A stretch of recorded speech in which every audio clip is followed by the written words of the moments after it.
힘든 일이 생기면 우리는 자신도 모르게 불행을 입에 올립니다.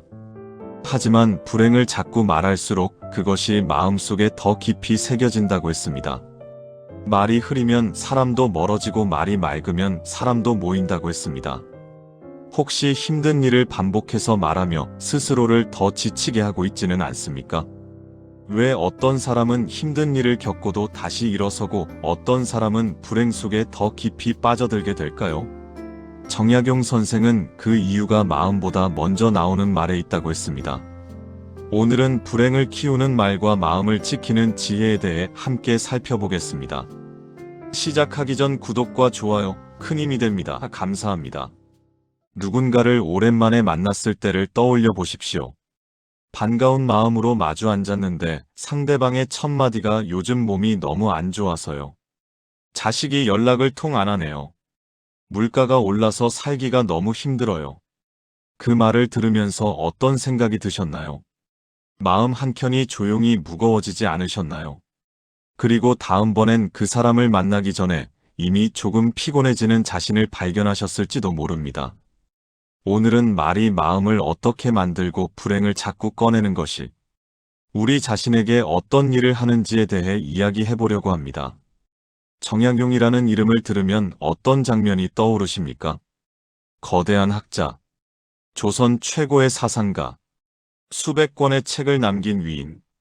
그런 이미지가 먼저 오겠지만 그의 삶을 조금 더 들여다보면 전혀 다른 장면이 보입니다. 억울하고 서러웠을 것이고 그리고 무서웠을 것입니다. 그런데 그가 가족에게 보낸 편지들을 읽어보면 그 어디에도 나는 지금 이렇게 힘들다는 말이 없습니다. 대신 이런 문장이 담겨 있습니다. 오늘 창밖에 진달래가 피었구나. 책 한 권을 다 읽으니 마음이 맑아진다. 불행을 말로 꺼내는 순간 그것은 공기 속으로 흩어지는 것이 아니라 마음속 깊은 곳에 더 단단히 박힌다는 것을 그는 알고 있었던 것입니다. 정약용이 남긴 말 중 근심은 말로 키우고 기쁨은 말로 기른다. 처음 이 문장을 들었을 때 그냥 좋은 말처럼 느껴질 수도 있습니다. 하지만 이것은 단순한 격언이 아니라 실제로 우리 뇌가 작동하는 방식과 정확히 맞닿아 있습니다. 사람의 뇌는 자신이 자주 하는 말을 진실로 받아들입니다. 나는 힘들어라고 하루에 10번씩 말하면 뇌는 그래, 나는 정말 힘들구나라고 확신하기 시작합니다. 반대로 오늘 날씨가 좋네라고 말하면 뇌는 그 말에 맞는 감정을 찾아냅니다. 말이 먼저가 아니라 느낌이 먼저라고 생각하기 쉽지만 사실은 그 반대인 경우가 많습니다. 말이 감정을 만들어냅니다. 이것이 정약용이 18해를 버틸 수 있었던 비결이었을지도 모릅니다. 우리 주변에서 흔히 볼 수 있는 한 분을 떠올려 보겠습니다. 매일 아침 경로당에 나오시는 어르신이 계셨습니다. 무릎이 아프다는 이야기로 하루를 시작하고 병원비가 많이 나간다는 이야기가 이어지며 며느리가 자주 오지 않는다는 이야기로 마무리됐습니다. 처음 몇 달은 주변 사람들이 귀 기울여 들었습니다. 그러게요, 많이 힘드시겠어요. 위로가 오갔지만 반년이 지나자 그분이 들어오는 것을 보면 사람들이 슬그머니 자리를 옮기기 시작했습니다. 일부러 피하는 것이 아니라 그냥 몸이 먼저 반응하는 것이었습니다. 그분은 외로워서 말을 했지만 그 말 때문에 더 외로워졌습니다. 이것이 불행을 자꾸 말할 때 일어나는 역설입니다.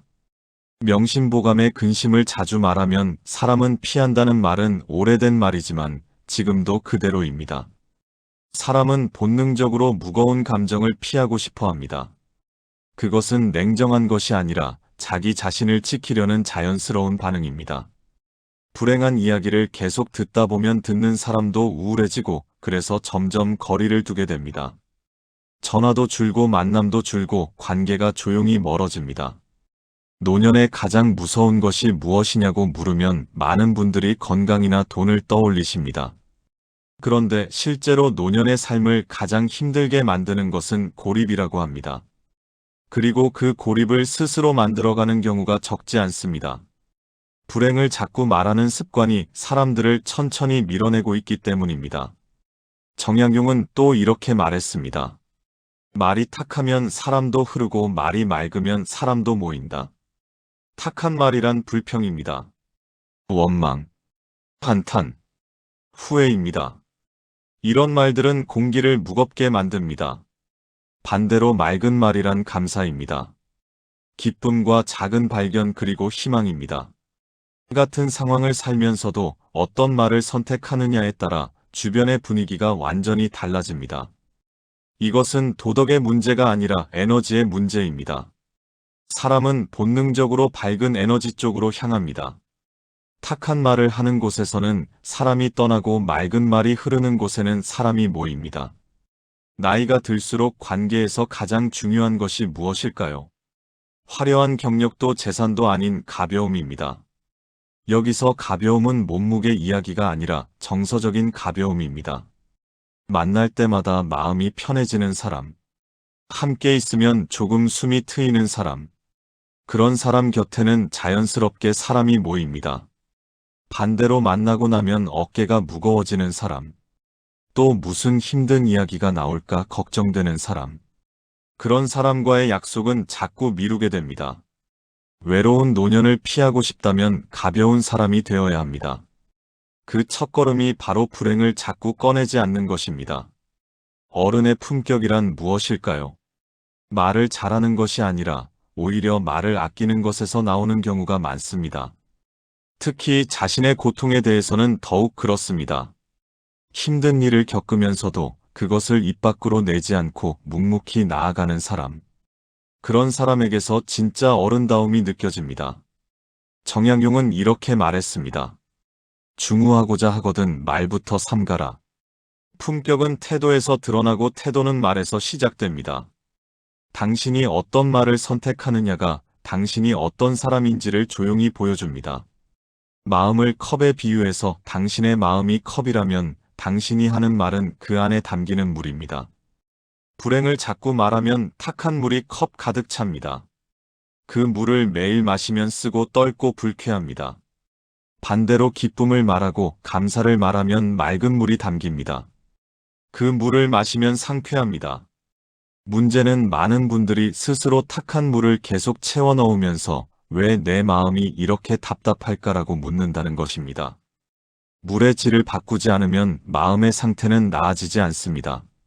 말을 바꾸면 마음이 바뀌고 마음이 바뀌면 인생이 달라집니다.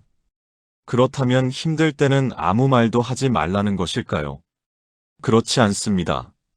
감정을 억누르라는 것이 아니라 표현하는 방식을 바꾸라는 것입니다. 정약용은 무거운 마음을 길들이는 것이 첫 번째 공부다라고 했습니다. 침묵은 회피가 아닌 선택입니다. 감정이 올라올 때 바로 말하지 않고 잠시 멈추는 것, 그것이 성숙한 태도입니다. 화가 날 때 즉시 말을 꺼내면 감정이 그대로 쏟아져 나옵니다. 하지만 잠깐 숨을 고르고 나서 말하면 훨씬 차분하고 건설적인 표현이 가능합니다. 그 짧은 멈춤 하나가 관계를 지키고 자신을 지킵니다. 실제로 어떻게 달라질 수 있을지 예를 들어보겠습니다. 병원에서 좋지 않은 검사 결과를 받았다면 두렵고 불안한 마음이 올라옵니다. 이때 가족을 만나서 나 큰일 났어, 의사가 이렇게 말했어, 이제 어떡하지라고 쏟아내는 것과 건강관리를 좀 더 신경 써야 할 것 같아서 치료 계획을 세우고 있어. 잘 관리하면 괜찮아질 거야 라고 말하는 것은 완전히 다른 결과를 만들어냅니다. 전자는 불안을 전염시키고 후자는 안정감을 줍니다. 똑같은 상황이지만 말을 어떻게 선택하느냐에 따라 주변에 전달되는 것이 달라집니다. 그리고 더 중요한 것은 후자처럼 말할 때 당신 자신의 마음도 더 안정된다는 것입니다. 말이 감정을 만든다는 것은 이런 의미입니다. 가족 모임이나 친구들과의 자리에서도 만날 때마다 건강 이야기, 자식 걱정, 돈 이야기만 하지 않아도 됩니다. 대신 이런 말을 해보십시오. 요즘 산책하는 게 좋더라. 공원에 꽃이 예쁘게 피었어. 어제 오랜만에 좋은 음악을 들었어. 이런 말은 듣는 사람도 기분 좋게 만듭니다. 요즘 무릎이 너무 아파서 걷기도 힘들다는 말과 어떤 것이 관계를 가볍게 만드는지 금방 느껴지지 않으십니까? 당신이 밝은 이야기를 하면 사람들은 당신을 더 자주 만나고 싶어집니다. 정약용의 형 정약전도 유배를 겪었고 흑산도라는 외딴 섬에서 10년을 보냈습니다. 그곳에서 그는 섬 주민들과 함께 바다 생물을 관찰하며 자산어보라는 책을 썼습니다. 동생 정약용과 편지를 주고받으면서 학문을 나눴습니다.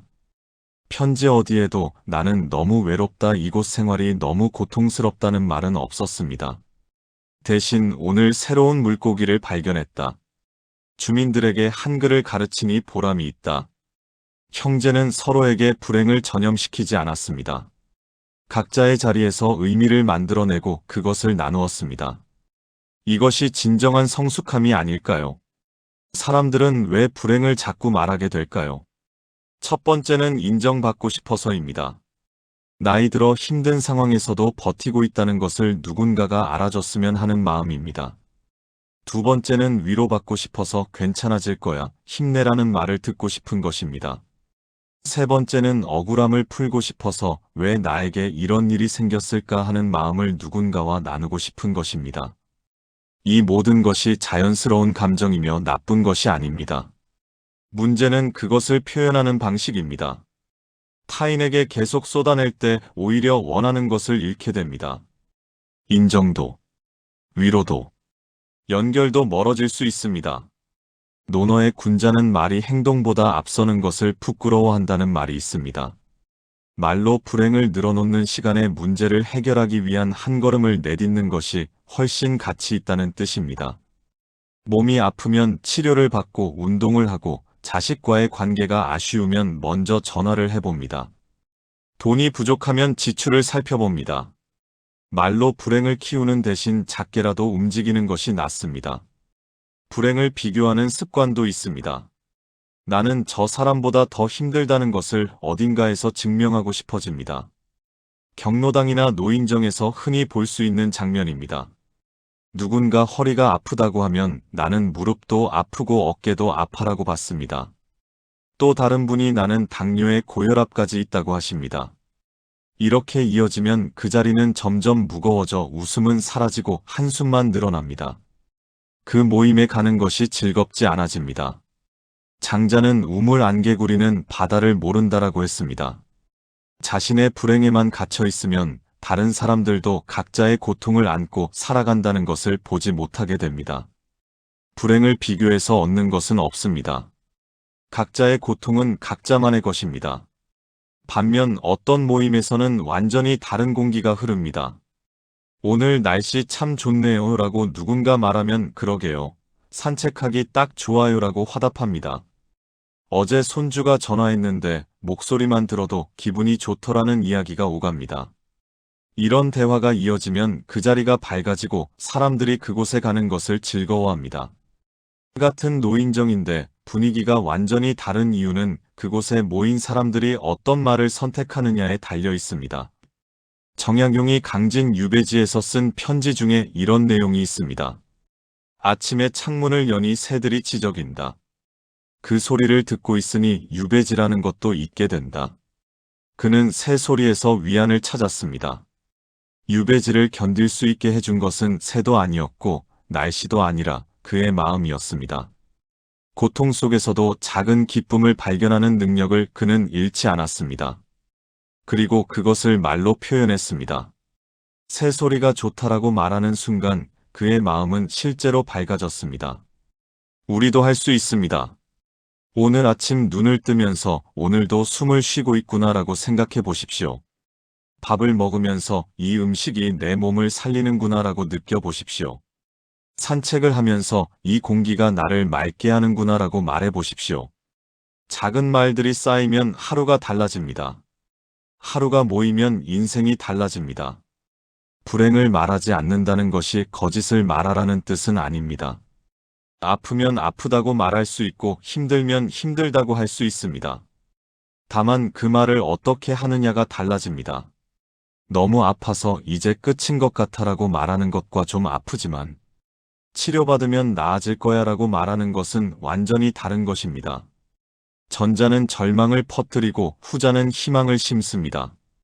같은 사실이지만 프레임이 다릅니다. 어떤 프레임을 선택하느냐가 당신과 주변 사람들의 감정을 결정합니다. 노자는 많은 말은 자주 궁색해진다고 말했습니다. 말을 아끼고 꼭 필요한 말만 하라는 것입니다. 불행에 대해서는 더욱 그렇습니다. 굳이 꺼내지 않아도 되는 것을 자꾸 말하면 스스로도 지치고 상대방도 지칩니다. 침묵도 소통입니다. 때로는 말하지 않는 것이 더 강한 메시지를 전합니다. 묵묵히 견디는 모습이 말로 하소연하는 것보다 더 깊은 존경을 받습니다. 그렇다면 불행 대신 무엇을 말할 수 있을까요? 정약용은 희연이라는 개념을 이야기했습니다. 기쁜 말, 밝은 말, 희망을 담은 말입니다. 그는 웃음은 마음의 햇살이라고 했습니다. 작은 기쁨을 찾아서 그것을 말로 표현하는 습관을 들여보십시오. 오늘 날씨가 좋네. 이 차가 맛있네. 저 꽃이 예쁘네. 이런 간단한 말들이 쌓이면 마음이 조금씩 밝아집니다. 그런 말을 듣는 사람도 기분이 좋아집니다. 작은 기쁨을 말하는 사람 주변에는 사람들이 자연스럽게 모입니다. 함께 있으면 마음이 편하기 때문입니다. 노년에 특히 도움이 되는 말 습관이 있습니다. 오늘은 이만큼 나았다. 기대 이상으로 좋았다. 나쁘지 않다. 견딜만하다. 이런 말들입니다. 희망을 과장하지 않으면서도 무너지지 않는 균형을 잡아줍니다. 몸이 아플 때 너무 아파 죽겠어라고 말하는 것과 좀 아프지만 견딜만해라고 말하는 것은 같은 상황에서도 어떤 말을 선택하느냐가 정신 상태를 결정합니다. 몸이 아플수록 더 가볍게 움직여야 합니다. 무거운 짐을 지고 걸으면 관절이 더 상합니다. 가볍게 움직여야 회복이 빠릅니다. 마음도 마찬가지입니다. 마음이 아플 때는 더 가볍게 말해야 합니다. 무거운 말을 계속하면 마음이 더 상하고 가벼운 말을 하면 마음이 회복됩니다. 이것은 심리적 진실입니다. 말이 마음을 만듭니다. 가벼운 말이 가벼운 마음을 만듭니다. 정약용이 평생 강조한 심학의 핵심을 일상에서 적용할 수 있는 7가지 중 첫 번째는 불행을 말하기 전에 잠깐 멈추십시오. 감정이 올라와서 불평을 하려는 순간 숨을 한번 깊게 쉬십시오. 그 짧은 순간 동안 내가 지금 이 말을 정말 해야 하나라고 스스로에게 물어보십시오. 대부분의 경우 굳이 말하지 않아도 된다는 것을 알게 됩니다. 이 습관 하나만으로도 불필요한 불행 이야기를 절반 이상 줄일 수 있습니다. 두 번째는 누군가와 만나는 날에는 불행을 입 밖에 내지 않습니다. 만남의 목적은 관계를 유지하고 즐거운 시간을 보내는 것입니다. 만약 정말 힘든 일이 있어서 이야기해야 한다면 미리 양해를 구하는 것이 좋습니다. 오늘 좀 무거운 이야기를 해도 될까요? 라고 물어보고 상대방이 괜찮다고 하면 그때 말하고 그렇지 않다면 밝은 이야기로 만남을 채웁니다. 세 번째는 하루의 기쁨 한 가지를 말하는 습관입니다. 잠자리에 들기 전이나 아침에 일어나서 오늘 좋았던 일 하나를 소리내어 말해봅니다. 오늘 날씨가 좋았다. 맛있는 걸 먹었다. 좋은 소식을 들었다. 무엇이든 좋습니다. 작은 기쁨을 말로 표현하는 습관이 뇌를 긍정적으로 훈련시킵니다. 매일 하다 보면 한 달 후에 말투가 달라져 있습니다. 네 번째는 자식이나 배우자 앞에서는 특히 불행을 반복하지 않는 것이 좋습니다. 가족은 당신의 감정에 가장 많은 영향을 받는 사람들이며 당신이 계속 불행을 말하면 가족도 우울해집니다. 대신 나는 잘 지내고 있어 걱정하지 마라는 메시지를 전하는 것이 진짜 사랑입니다. 가족을 안심시키는 것이 가족에게서 위로받는 것보다 더 소중합니다. 다섯 번째는 불행을 단순한 사건이 아닌 경험으로 정리하는 글쓰기를 해보십시오. 일기를 쓰며 오늘 이런 안 좋은 일이 있었다로만 끝내지 않고 그 일을 통해 내가 배운 것은 무엇인가를 함께 씁니다. 불행을 단순한 사건으로 남기지 말고 의미 있는 경험으로 전환시킵니다. 그러면 같은 일을 겪어도 성장의 기회로 받아들일 수 있습니다. 정약용이 유배를 견딜 수 있었던 것도 고통을 학문으로 승화시켰기 때문이었습니다. 여섯 번째는 불평을 쓰되 절대 보내지 않는 것입니다. 정말 화가 나거나 억울한 일이 있을 때 그 감정을 편지나 메모로 씁니다. 하고 싶은 말을 전부 쏟아내더라도 그것을 보내지는 않습니다. 쓰는 것만으로도 감정이 많이 해소됩니다. 나중에 다시 읽어보면 내가 왜 이렇게 감정적이었을까라고 느끼게 됩니다. 감정적일 때 한 말은 거의 항상 후회하게 됩니다. 쓰되 보내지 않는 것, 이것이 감정을 다스리는 좋은 방법입니다. 7번째는 감사, 기쁨, 칭찬, 이 세 가지를 말한 날에 잠자리에 드는 것입니다. 매일 저녁 스스로에게 물어봅니다. 오늘 나는 누군가에게 감사를 표현했는가? 작은 기쁨을 말했는가? 누군가를 칭찬했는가? 이 세 가지 중 하나라도 하지 않았다면 지금이라도 합니다. 가족에게 전화해서 고마워라고 말하거나 거울을 보며 오늘도 수고했어라고 말하는 이 습관이 당신의 말을 근본적으로 바꿔놓습니다. 정약용은 말했습니다. 근심은 말로 커지고 복은 말로 모인다. 이 문장을 내일 아침 한번 소리내어 읽어보십시오. 불행을 말하지 않기로 결심하는 순간 이미 삶은 달라지기 시작합니다. 마음이 가벼워지고 주변이 조금씩 밝아지며 자신이 더 깊어집니다. 불행을 자랑하지 않는 사람은 진짜 강한 사람입니다. 고통을 견디면서도 품위를 잃지 않는 사람. 힘들어도 밝은 면을 먼저 보는 사람. 그런 사람에게서 진정한 어른다움이 느껴집니다. 당신이 지금 겪고 있는 어려움이 무엇이든 그것을 입 밖으로 자꾸 꺼내지 않아도 됩니다. 말하지 않는다고 해서 없어지는 것은 아니지만 말할수록 더 커지는 것은 분명합니다. 불행은 말로 키워지고 기쁨은 말로 기릅니다. 어떤 말을 선택하느냐가 남은 인생을 만들어갑니다. 오늘부터 가벼운 말, 밝은 말을 하십시오. 희망을 담은 말을 하십시오. 그러면 사람들이 곁으로 모여들게 되며 마음도 조금씩 평안해질 것입니다. 정약용이 유배에서 풀려나 집으로 돌아왔을 때 그는 가족들에게 유배 시절의 고통을 늘어놓지 않았습니다. 대신 유배지에서 쓴 책들을 보여주며 이 시간이 헛되지 않았다고 말했습니다. 불행을 자랑하는 대신 의미를 만들어냈습니다. 우리도 그렇게 할 수 있습니다. 지금 힘들어도 그 시간을 의미 있게 만드는 것은 우리의 선택입니다.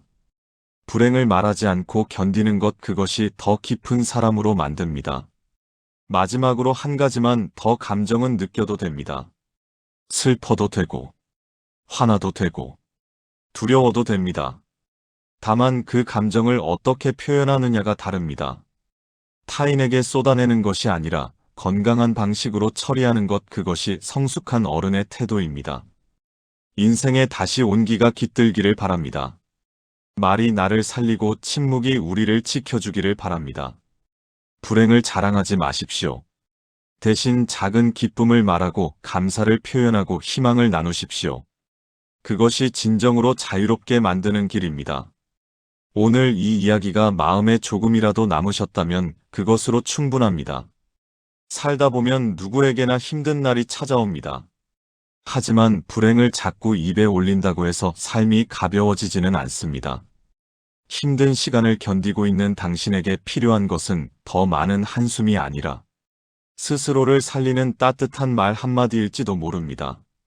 오늘부터는 불행보다 희망을, 불평보다 감사의 말을 더 많이 입에 담아보시기 바랍니다. 말이 바뀌면 삶도 조금씩 달라지기 시작할 것입니다. 함께 해주셔서 감사합니다. 오늘을 살아낸 당신에게 채널입니다. 지나온 시간들을 되돌아보고 싶을 때, 앞으로 나아가는 길이 망설여질 때, 철학 속에서 위로, 공감, 용기를 함께 채워나가는 곳입니다. 구독과 좋아요 큰 힘이 됩니다. 감사합니다.